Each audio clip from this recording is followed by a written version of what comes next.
Çindən Azərbaycana taksilər üçün ən ideal avtomobillərdən biri Çiyen A05, digərsi BYD Çin Plus'dır. Qiymətləri haqqında biraz sonra sizin nəzərinizə çatdıracağım.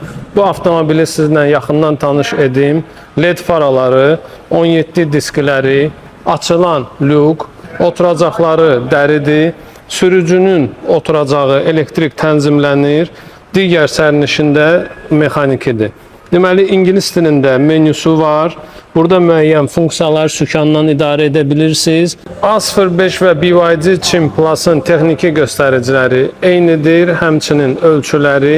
Sadəcə bazar qiymətinə görə hal-hazırda A05 $800 bahadır və bu fərqdə 360 dərəcə kamera, diskisinin ölçüsü bir cüm böyükdür və açılan lüku var. Fokar şirkəti həm Çində, həm də Azərbaycanda qeydiyyatdan keçib. Odur ki, əlverişli qiymətləri əldə etməkdən ötürü tələsin.